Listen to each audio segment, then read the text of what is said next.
మీ మనసులో ఉన్న మాట చెప్పండి. పేరెంట్స్కి మీరు ఏం చెప్తారు ప్రజెంట్ ఉన్న పేరెంటింగ్ విషయంలో? ఎస్ మేడం, పేరెంట్స్కి నేను నమస్కారం ఏంటి చెప్తున్నాను, మారండి. పిల్లల్ని కనడం కాదండి, పిల్లల్ని పెంచడం మోస్ట్ ఇంపార్టెంట్. ఎందుకు చెప్తున్నాను తెలుసా? పిల్లల పెంపకం అనేది కళ అండి. మీ అమ్మ నాన్న మిమ్మల్ని ఎలా పెంచారో ఒకసారి చూసుకోండి. దండించారు, మనీ మీ చేతిలో పెట్టలేదు, పాకెట్ మనీ ఇవ్వలేదు, మిమ్మల్ని ఎప్పుడు ఏం చేయాలో చేశారు, చదివించప్పుడు చదివించారు, ఆడిచ్చప్పుడు ఆడిచ్చారు. మట్టి వాసన వాళ్ళకి తెలుసు, ఎండ అంటే వాళ్ళకి తెలుసు. మీ పిల్లకి తెలుసా అసలు మట్టిలో ఆడుకుంటున్నారా, అసలు ఎండ కొడుతుందా, వాళ్ళ నోట్లో అన్నం కుక్కుతున్నారా, భోజనం చేస్తున్నారా, అసలు అన్నం తింటున్నారా, సరిగ్గా ఎలా చదువుతున్నారు, మీరు మీ పిల్లల ముందు మీ పెద్దలను గౌరవిస్తున్నారా? మీరు మీ పిల్లల ముందు పెద్దలను గౌరవించుకుంటే తర్వాత ఏం జరుగుతుందో మీకే తెలుసు. కాబట్టి అవి నేర్పించండి. సంస్కారం చెప్పాల్సింది తల్లిదండ్రులు, చదువు చెప్పాల్సింది సార్లు, టీచర్లు. ఆ సంస్కారం తల్లిదండ్రులు నేర్పాలి. చుట్టాలంటే ఎవరు చెప్పాలి, బంధువులు అంటే ఎవరు చెప్పాలి, రక్త సంబంధం అంటే చెప్పాలి, సంబంధ బాంధవ్యాలంటే చెప్పాలి. అసలు మీరు జీరో నుంచి హీరో ఎలా మీ పిల్లలకు స్టోరీ చెప్పండి. వాళ్ళతో పాటు కూర్చోండి, వాళ్ళని టచ్ చేయండి, వాళ్ళని పెంచండి, వాళ్ళతో పాటు గడపండి. వాళ్ళ లోపల టాలెంట్ ఏందో గుర్తించండి. బలవంతంగా మీరు ఏదే కాలేకపోయారు వాళ్ళ మీద రుద్దకండి. వాళ్ళ లోపల ఏదుందో గుర్తించి దాంట్లో ప్రోత్సహించండి. అప్పుడు బాలసుబ్రహ్మణ్యం అవుతారు, ఏఆర్ రెహమాన్ అవుతారు, సచిన్ టెండూల్కర్ అవుతారు. అలా చేయండి. మీరేం కాలకు రుద్ది వాళ్ళని కాదండి. వాళ్ళకి మంచి ప్రోత్సాహం ఇవ్వండి. మంచి టాలెంట్ ఉన్న పిల్లలండి. వాళ్ళకి కావాల్సింది మనం దారి చూపించాల్సింది తల్లిదండ్రులే. దయచేసి పిల్లల ముందు తల్లిదండ్రులు గొడవ పడరాదు. భార్యాభర్తలు గొడవ గ్యారెంటీ ఉంటుందండి, కానీ ఎప్పుడు గొడవ పడద్దు. ఎందుకంటే వాళ్ళ మైండ్ మొత్తం అప్సెట్ అవుతుంది. వాళ్ళ ముందు బాగుండండి. కాలేజీకి వెళ్ళిన కొడుకు గొడవ పెట్టుకోండి, స్కూల్కి వెళ్ళి గొడవ పెట్టుకోండి కావాలంటే, అదొకటి.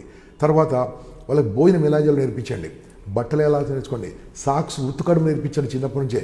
వాళ్ళకు చిన్నప్పటి నుంచి షూ పాలిష్ కూడా నేర్పించండి, అది కూడా నేర్పించండి. రాగానే నాన్న నేను ఉన్నాను, అలా కాదండి, ఇవన్నీ నేర్పించాలని మీరు. తర్వాత ఏదైనా మ్యారేజ్ తీసుకెళ్తే 10 మందిని 20 మందిని పరిచయం చేయండి. వాళ్ళను పోలీస్ స్టేషన్ అంటే ఒక పరిచయం చేయండి, బయట ఏందో పరిచయం చేయండి, అన్ని ప్లేసులు తిప్పండి. అప్పుడే బాగుంటుందండి. మీరు ఇంట్లో ఉంటే ఒక పౌల్ట్రీ ఫామ్లోని ఒక కోడి ఎలా ఉంటుందో అలా ఉంటుంది. అది అలాగే లావ్ అవుతుందండి. తర్వాత కట్ చేసి పంపిస్తారు. ఊరో కోడి ఎలా ఉంటుందండి, అద్భుతంగా ఉంటుంది. దాన్ని పట్టుకోవాలంటే 5గురు కావాలి. అలా పెంచండి. మీ పిల్లల్ని ధైర్యంగా పెంచండి, అద్భుతంగా పెంచండి. ఆటలు ఆడించండి, మీరు కూడా ఆడుకోండి, వాళ్ళతో కూడా ఆడుకోండి, మీరు కూడా డ్యాన్స్ చేయండి, మీరు కూడా ఉండాలి, టచ్ ఉండాలి. అసలు నాన్న ఇంటికి రాగానే ఏమంటారు తెలుసా పిల్లలు, టైగర్ వచ్చి అంటారు. టైగర్ అండి, టైగర్ కాదండి, మీరు నాన్న అండి. అసలు అలా ఉండాలండి. దిస్ ఈజ్ వాట్ పేరెంటింగ్ గురించి 1 అవర్ మాట్లాడతారండి. ఇప్పుడు ఎవరికి టైం లేదు కాబట్టి నెల్లూరులో ఉందండి. సో పేరెంట్స్ మారితే ప్రపంచం మారుతుంది. అందరు కాదండి, ఐఎమ్ టాకింగ్ అబౌట్ 80%. 20% బాగున్నారు. అవును సార్, చెప్పినా కూడా సార్, అమ్మ అది మీ కాలం అమ్మ, ఇప్పుడు అంత కష్టపడాల్సిన పని లేదు. ఇప్పుడు ఏమంటావు, అప్పుడు నువ్వు చేసినప్పుడు మేము చేయాలంటావు, మాకు అంత అవసరం లేదు, అప్పుడు నీకు అవసరం ఉంది, అప్పుడు నీకు ఆ సిచ్యువేషన్స్ ఉన్నాయి, మాకు సిచ్యువేషన్స్ లేవు కదా, మేము ఎందుకు చేయాలి ఇప్పుడు అని అంటున్నారండి. లేదండి, నేను అలాంటి కాదు, అది కంపల్సరీ, అది కూడా నేర్పియాలి, ఇది కూడా నేర్పియాలి. ఇప్పుడు మొబైల్ పిల్లలకు అవసరం అండి, కానీ ఎక్కడ వాడాలో నేర్పియాలి. వాళ్ళకు టెక్నాలజీ అవసరం అండి, నేర్పియాలి. ఇంకోటండి, మేము చదువుకుంది ఇప్పుడు పిల్లలు చదువుకుని డిఫరెన్స్ ఏం తెలుసా? మేము చదువుకున్నప్పుడు మాకు అట్రాక్షన్స్ లేవండి, డీవియేషన్స్ లేవు. వీళ్ళు చదువుకొని అట్రాక్షన్స్ బయటపడుతుంటే వీళ్ళు గొప్ప, మాకంటే 100 times గొప్ప ఇప్పుడు ప్రజెంట్ యూత్. కాబట్టి దీన్ని ఎంతవరకు మనం చెప్పాలి, వాళ్ళకి పిల్లలకు నేర్పించాలని ఏం తెలుసా అండి, ఏది ఉచితంగా రాదు అనేది నేర్పాలండి. కష్టపడితేనే వస్తుందని నేర్పిస్తే చాలు, లైఫ్ డిఫరెంట్ అండి. నాన్న మొబైల్ అడిగాడు, నో మొబైల్. ఏం చేయాలి, నువ్వు ప్రతిరోజు ఇంటికి రాగానే సాక్స్ ఉతుకోవాలి, బట్టలు ఉతుకోవాలి, భోజనం చేసినప్పుడు ప్లేట్ కడుక్కోవాలి, అప్పుడు మొబైల్ ఇప్పిస్తాను చెప్పండి.